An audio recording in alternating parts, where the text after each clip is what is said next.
Waktunya bersaat teduh dengan Tuhan melalui bacaan Alkitab satu pasal sehari dalam kitab Nabi-Nabi Kecil bahagian ke-7 seri yang kedua. Kitab Nahum pasal 2 dengan perikop Musuh merusakkan Niniwe. Mari baca Alkitab, mari dengar Alkitab, dan mari lakukan apa yang Allah firmankan di dalam Alkitab. Maka iman dan pengharapanmu tidaklah sia-sia. Selamat bersekutu dengan Tuhan. Tuhan Yesus Allah Putra, Alfa dan Omega memberkati, dan Allah Roh Kudus akan menuntun untuk memahami. Salam kasih dan doa dari Rumah Produksi Endang Sili Tonga Tanjung Bible Audio Ministry. Mari memulainya dengan doa dalam hati.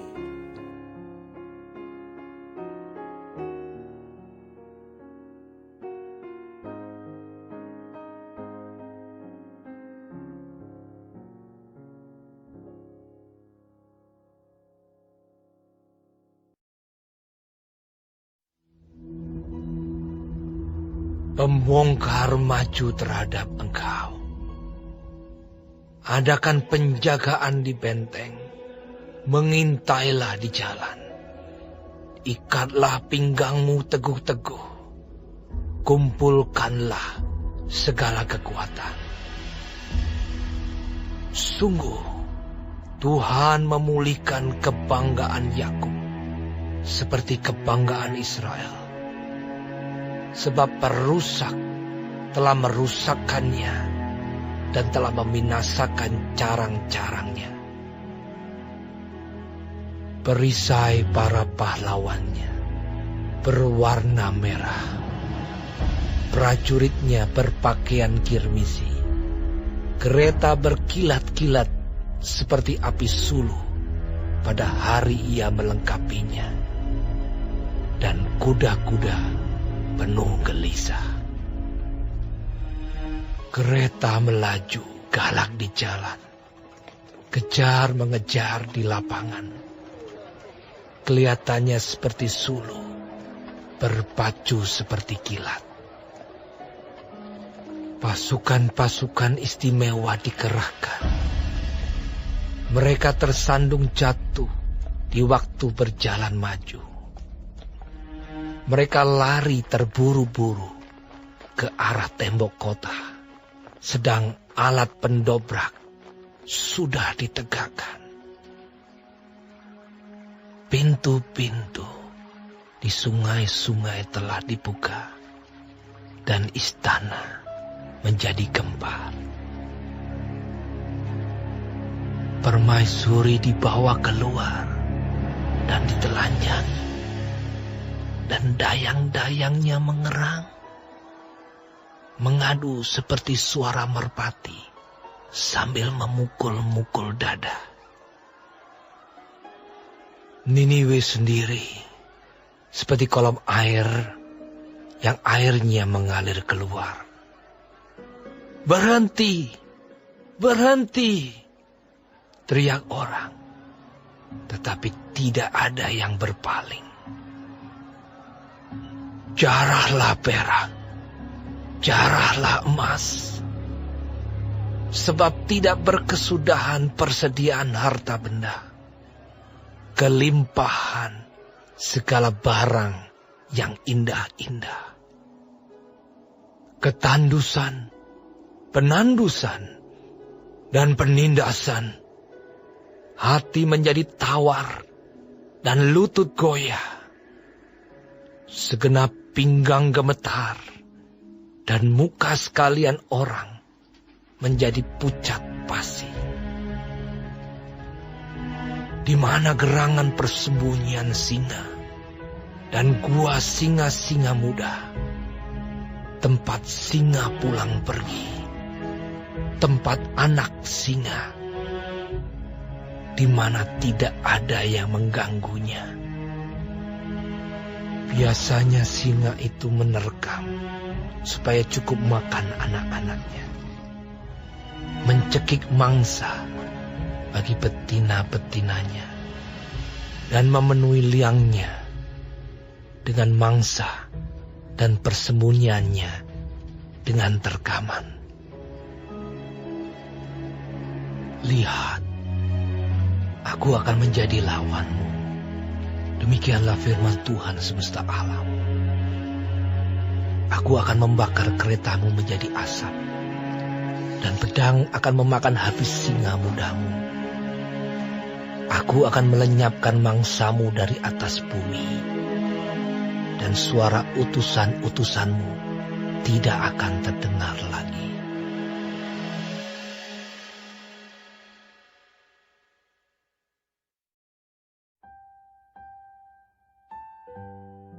Kita telah menyelesaikan bacaan Alkitab 1 Fasal sehari dalam kitab Nahum Fasal yang kedua.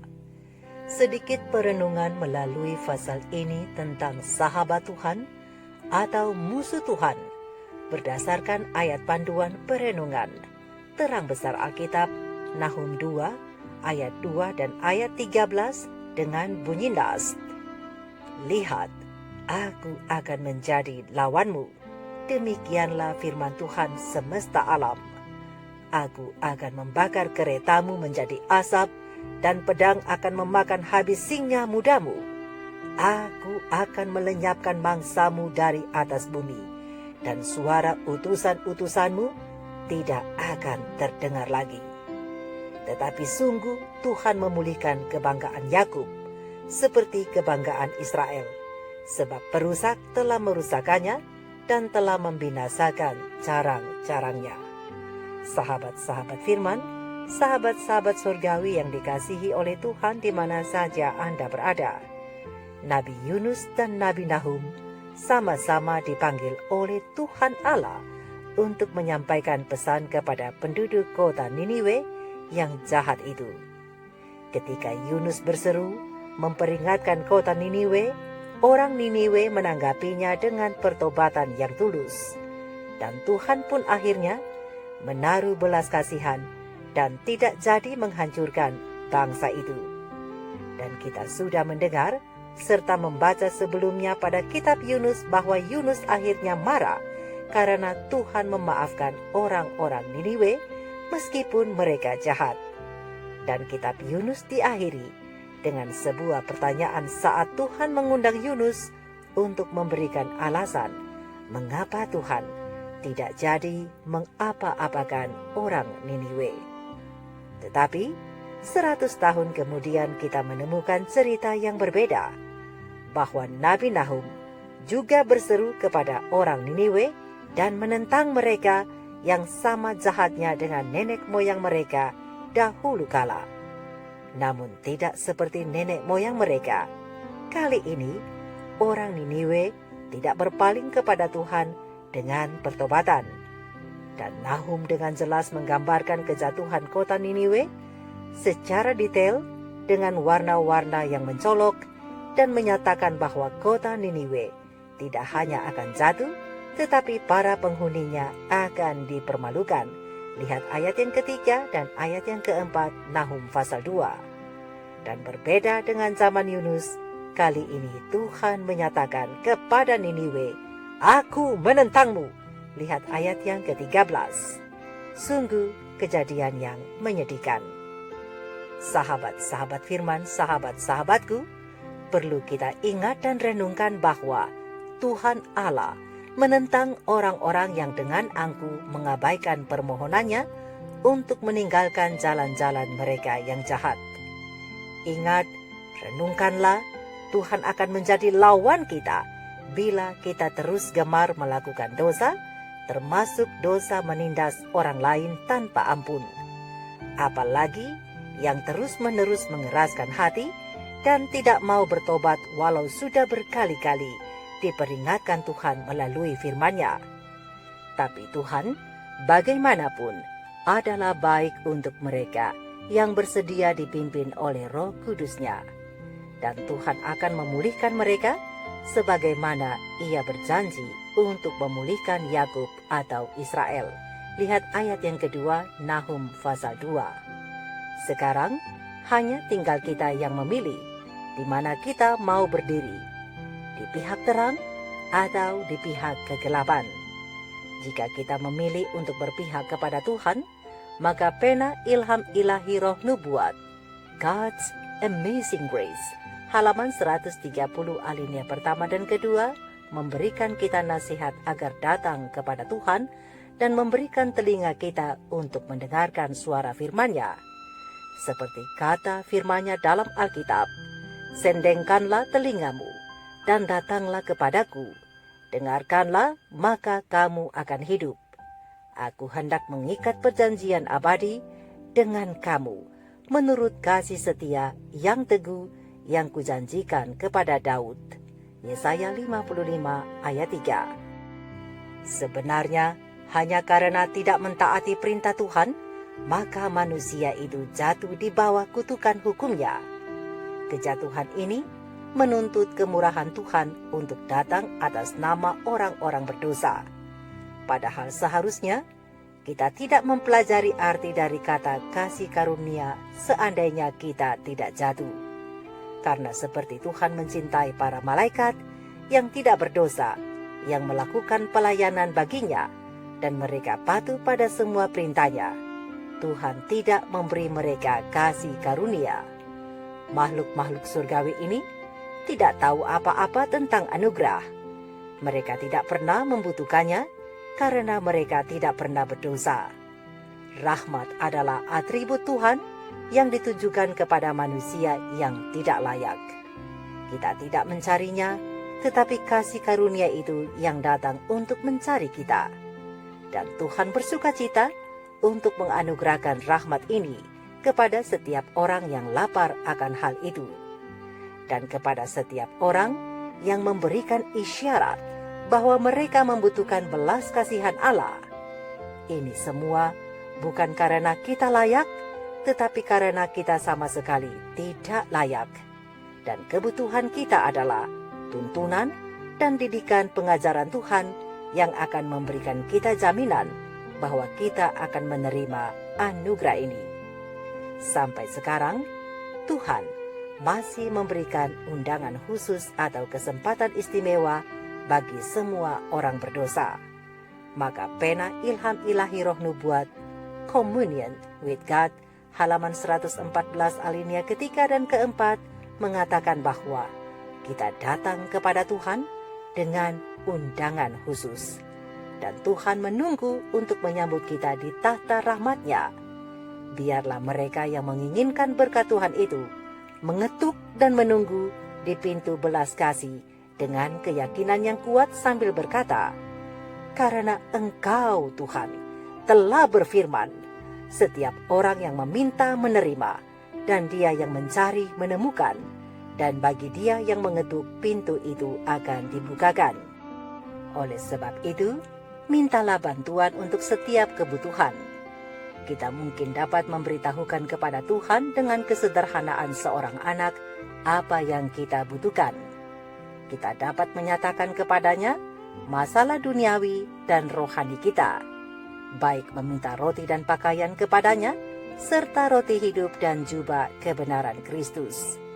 Bapa surgawi kita mengetahui bahwa kita membutuhkan semua hal ini.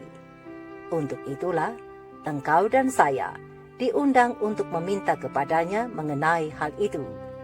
Dan hanya melalui nama Yesuslah setiap kebaikan dapat diterima. Karena Bapa menghormati nama putranya, Ia akan memenuhi kebutuhanmu dari kekayaan kemurahannya. Allah yang telah menyelamatkan kita dan memanggil kita dengan panggilan suci, bukan menurut pekerjaan kita, tetapi menurut tujuan dan kasih karunia-Nya sendiri yang diberikan kepada kita di dalam Kristus Yesus sebelum permulaan zaman. Lihat 2 Timotius 1 ayat 9. Sahabat-sahabat firman, sahabat-sahabatku, tujuan dan rencana kasih karunia ada sejak kekekalan. Sebelum dunia dijadikan, sesuai dengan maksud Allah yang menentukan bahwa manusia harus diciptakan diberkati dengan kekuatan untuk melakukan kehendak ilahi. Tetapi pembelotan manusia dengan segala konsekuensi atau akibatnya terbuka dalam pandangan kemahatauan dari Yang Maha Kuasa. Namun itu tidak menghalangi Tuhan untuk melaksanakan tujuannya yang kekal, karena Tuhan akan menegakkan tahtanya dalam kebenaran. Tuhan mengetahui akhir dari awal. Oleh karena itu, penebusan bukanlah hanya perenungan semata, tetapi tujuan kekal yang akan dikerjakan untuk berkat tidak hanya dari atom dunia ini, tetapi untuk kebaikan semua dunia yang Tuhan miliki dan yang telah dijadikannya. God's Amazing Grace, Pena Ilham Ilahi Roh Nubuat, halaman 129 alinea kedua. Sekarang tinggal kitanya. Kita mau menjadi musuh Allah atau menjadi sahabat Allah? Mau menjadi umatnya atau terpisah dari Dia? Kalau kita mau menjadi sahabat sekaligus menjadi umat Allah, maka mulai hari ini dan seterusnya, adakanlah pertobatan dan lakukan firman-Nya dan hiduplah di dalam kehendak-Nya, supaya kita menjadi milik Allah sepenuhnya. Mari kita renungkan ini bersama. Tuhan Yesus memberkati. Maranatha. Shalom.